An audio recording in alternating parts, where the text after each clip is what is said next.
ថ្មីទៀតហើយពីកំពូលតារាចម្រៀងខេមរៈសេរីមុនតលងខេមរៈខ្មែរវឺសាយរំលេចចង្វាក់ភ្លេងខ្មែរនិងល្បែងប្រជាប្រិយទេសភាពយ៉ាងស្រស់ស្អាតនៅលើទឹកដីអង្គរលើកនេះកាន់តែប្លែកនិងអស្ចារ្យជាងមុនទៅទៀតកំពូលតារាចម្រៀងខេមរៈសេរីមុនមិនបានធ្វើឲ្យអ្នកគាំទ្ររបស់ខ្លួនខកចិត្តឡើយដោយលោកបានចេញបទចម្រៀងថ្មីមួយបទទៀតដែលមានចំណងជើងថាតលងខេមរៈខ្មែរវឺសាយដែលមានបញ្ចូលនូវឧបករណ៍និងចង្វាក់ភ្លេងខ្មែរ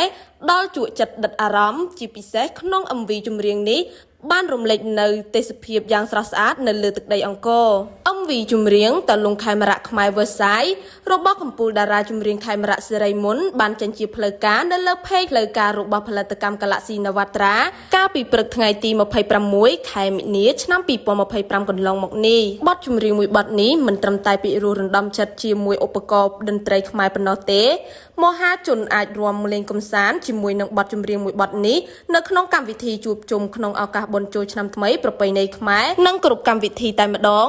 ជាក់ស្ដែងដោយដែលទស្សនិកជនបានឃើញហើយក្នុង MV ចម្រៀងតលងខេមរៈខ្មែរវឺសាយស្រាប់មើលទៅត្រជាក់ភ្នែកនិងតាក់ទាញបំផុតដែលផលិតឡើងយ៉ាងសម្រិតសម្រាំងពីក្រុមការងាររបស់ផលិតកម្ម Galaxy Navatra លើពីនេះទៅទៀតក្នុង MV ចម្រៀងតលងខេមរៈខ្មែរវឺសាយរបស់កំពូលតារាចម្រៀងខេមរៈសេរីមុនបានជ្រើសរើសទីតាំងយ៉ាងស្រស់ស្អាតនៅមុខអង្គរវត្តដែលជាទឹកដីអច្ឆរិយៈដោយមានការរាំលេងកម្សាន្តនិងល្បែងប្រជាប្រិយជាច្រើនមើលទៅត្រជាក់ភ្នែកធ្វើឲ្យអ្នកទស្សនាចង់ទៅលេងកម្សាន្តនៅលើទឹកដីអង្គរខេត្តសៀមរាបគ្រប់គ្នាកំពូលតារាចម្រៀងខេមរៈសេរីមុនបាននិយាយថា